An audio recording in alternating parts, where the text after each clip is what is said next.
como si fueran relojes. Otras máquinas separaban las tarjetas. Las máquinas de Hollerith aceleraban de forma vertiginosa el procesamiento de la información. En solo 6 semanas se había hecho el recuento del censo de 1890 de 62.622.250 habitantes. Entonces Hollerith continuó comercializando ese invento. Se dio cuenta de que el censo era un gran cliente, pero seamos realistas, si solo recibes un pedido una vez cada 10 años.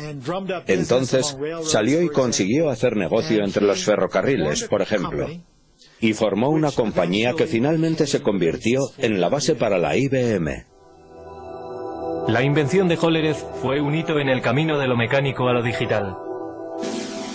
Pero todavía faltarían 50 años y el poder destructivo de una guerra mundial para que arrancara el primer ordenador verdadero.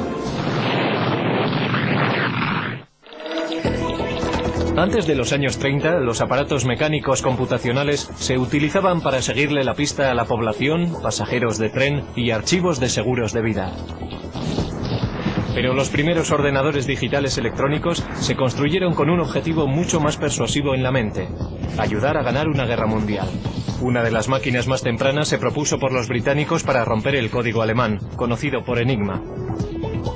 Con ello empezaron a creer que se podía ganar la guerra. Una de las personas que trabajó para romper el código Enigma fue Alan Turing. Su trabajo antes de la guerra ayudó a establecer la base teórica para los ordenadores que se construyeron en los 40. En el norte de Londres, en unas instalaciones secretas en Bletchley Park, los británicos construyeron Colossus, un tipo de ordenador diseñado para romper el código Enigma. Colossus comparaba secuencias de letras a un ritmo de 25.000 caracteres por segundo. La máquina solo podía realizar la tarea de unir letras, pero lo hacía muy bien. Sus transmisiones descifradas alemanas se denominaron el ultrasecreto, el secreto mejor guardado de la guerra. Principalmente, el Colossus llevaba a cabo funciones logísticas de las letras de un alfabeto en una corriente de letras que venían de un mensaje de radio interceptado. No los descifraba, pero sí podía efectuar una serie de combinaciones que en gran medida se asemeja a lo que hace un ordenador. Mientras el Colossus rompía códigos alemanes, al otro lado del Atlántico los ingenieros trabajaban para construir otro aparato computacional, una máquina que influiría directamente en el diseño de todos los ordenadores futuros. América era un centro neurálgico productor de instrumentos de guerra, pero para 1943 había una escasez crítica de un componente sorprendente de la máquina de guerra: tablas de disparos para piezas de artillería. Estas tablas permitían a los artilleros apuntar sus armas correctamente en gamas diferentes, altitudes, temperaturas y condiciones del viento. Los ordenadores humanos trabajaron frenéticamente para producir cálculos mecánicos para crear esas tablas, pero lo pasaron mal intentando estar a la altura. Durante la Segunda Guerra Mundial se producían muchas armas. Había que calcular muchas tablas de disparo. Era realmente un gran trabajo y estaba ralentizando la entrega de armas al frente. Para solucionar el problema, John Mauchly, un físico de la Universidad de Pensilvania, se propuso construir un ordenador gigante electrónico que podía calcular tablas de números en minutos, no horas. El ejército, desesperado por un aparato que les ayudara a ganar la guerra, de mala gana se centró en el coste propuesto de $500,000. Mauchly y un brillante estudiante de ingeniería eléctrica, Presper Eckert, empezaron a construir ENIAC, el integrador numérico, electrónico y ordenador. Mucho más grande que el Colossus, nunca se había concebido nada parecido a ENIAC. Casi con 100 pies de largo y 30 toneladas, contenía 70.000 resistencias, 10.000 condensadores, 6.000 interruptores y 18.000 tubos de vacío delicados.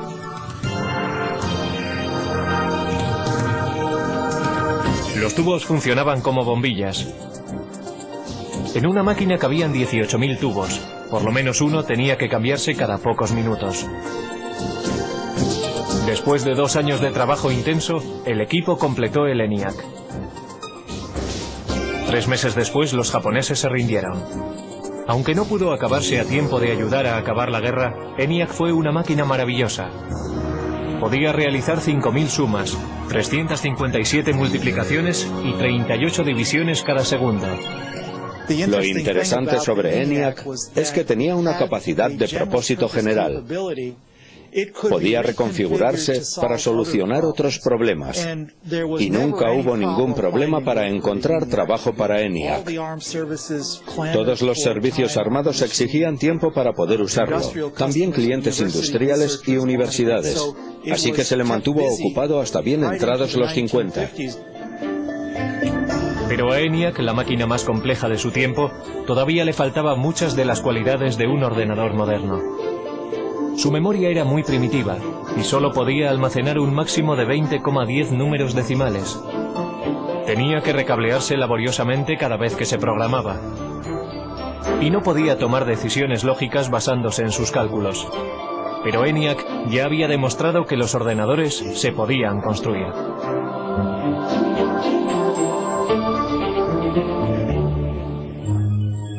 Justo antes del final de la Segunda Guerra Mundial, John von Neumann, un consejero de Ecker y Mockley en el proyecto ENIAC, escribió un ensayo que iba a influir de forma definitiva en el siguiente paso del diseño de ordenadores. Von Neumann poseía una memoria fotográfica y era uno de los científicos principales enrolados en el proyecto Manhattan. El artículo de von Neumann delineaba la estructura de un ordenador moderno. El diseño comprendía una unidad de procesamiento y una unidad de control, memoria, entrada y salida. Pero lo más importante en la evolución de los ordenadores tendría su capacidad de programación internamente en su memoria. Internamente contenía programas para darle al ordenador su potencia y versatilidad, porque un programa interno puede modificar lo que hace, basándose en los datos o los resultados de las computaciones.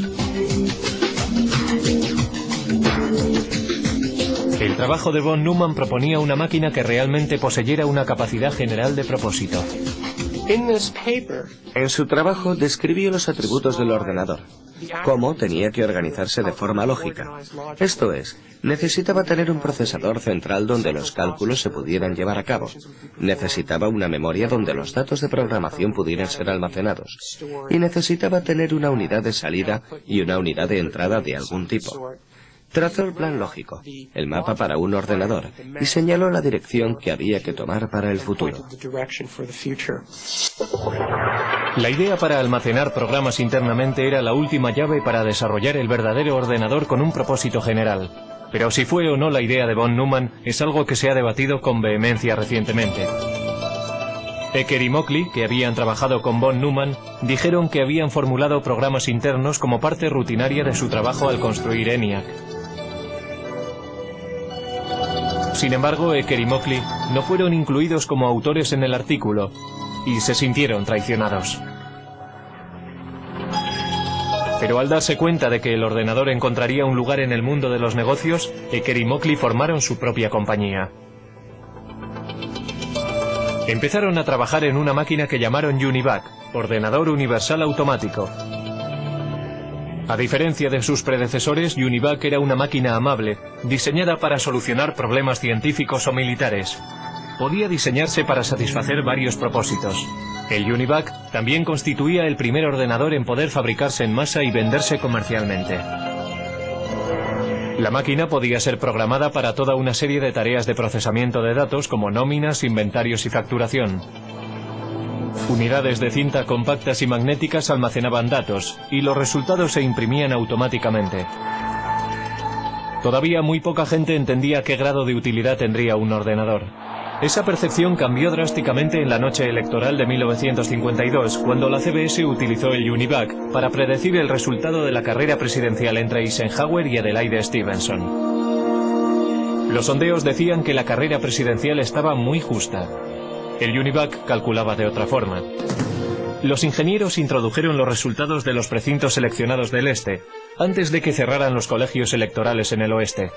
Los expertos pensaron que había sido una carrera muy apretada, pero el UNIVAC predijo una victoria electoral arrolladora para Eisenhower.